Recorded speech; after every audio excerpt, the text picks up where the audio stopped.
Okay, so here we've got the Bridger T3s in a multitude of different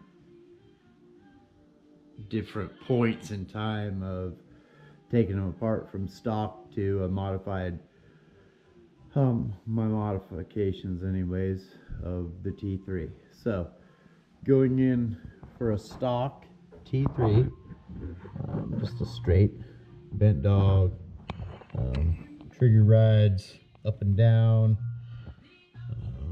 just a single swivel here and swivel here. Other than that, that's pretty much that. And here's the Bridger setup with it actually set. The dog goes down, you push, you pull the trigger up, drops down, snap, snap. So that is it's stock. So here are the parts and pieces. The straight dog, the trigger mechanism here itself would actually sit with the cam down, the cam up and the notch up, and then that way when it pulls that up, it comes off the dog and releasing the arm, and that's how that sets up. Pull only.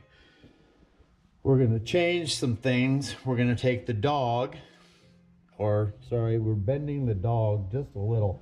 That helps get it over the actual mechanism here, the spring, kind of tension things up.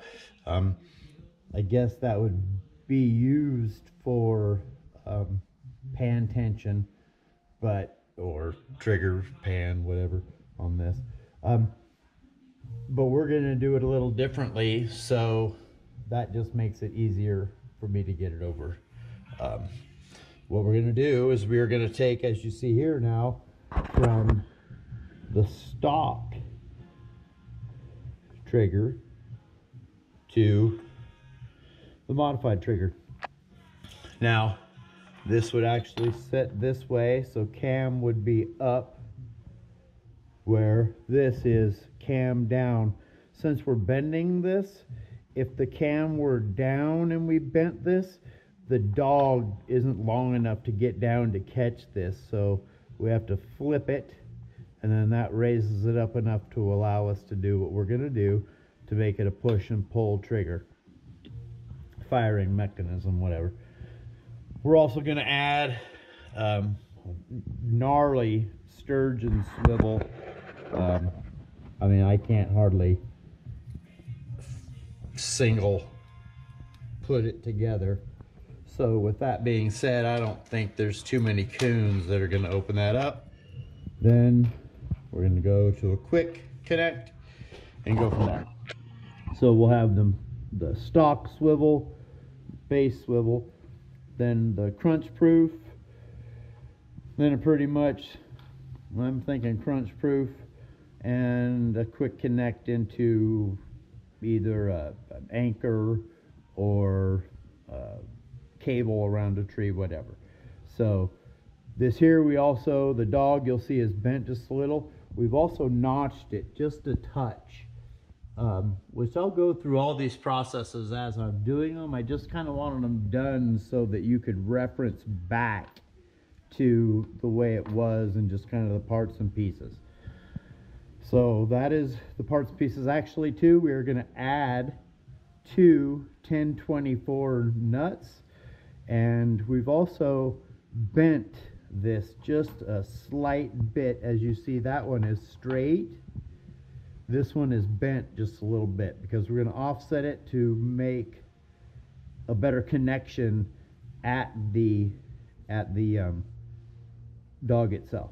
So now, with it basically set, here's the dog bent, or with it all modified, dog bent, trigger bent over, so you see it's a 90.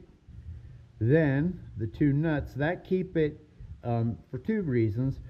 When it's stock, it really just flops around here. And it's kind of hard as you're setting it up with cold fingers and such to get that with gloves on to get that right. So I just thought, rather than that, this locks it in solid, and so now it doesn't flop around. You just put it down there. Also, this will be, because now it's locked nut to nut, I can tension it with this screw, and that will allow me to actually set the tension on this rather than just having it be what it is. So you see I've added the swivels. I really don't think I'm going to have any problems with loss. So let me set this real quick and then I'll show you kind of how this is set up. Let's see if I can set this here for you real quick.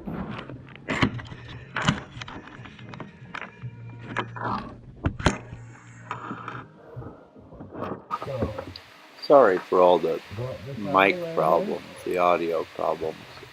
Been working on some new gear. Hopefully here soon we'll have it all taken care of. So thanks for bearing with me. Back to the video. Help me stay out of your guys' way. So put the dog in and pull the trigger down or up, down on this end, up in the mechanism. Press down, push over, then it's just a matter of pushing up on the trigger and get it set right there. Now, if you can see, it's set between the notch and the lower. And so now if they pull it up, it's going to drop below. And if they push it down, it's going to go right into that notch. Bing and bang. So I think it should work rather well. As you see too, with the way it's nutted and such down inside there, I've got nice ample room between the slot of the casing and the trigger itself. So I'll let you know. Let me know what you think, and we'll go from there. But next I will take you through all the processes. But for now, that is the modifications. We'll go from there. Just remember this, man. A hunt lasts a month or two, maybe. Memory lasts forever, okay? Kick a kid off a video game, get him out into the woods, hunting, fishing, trapping, doing something. Make some memories, man. That being said, man, love y'all. Peace out, and have a great night. I'll talk to you guys soon.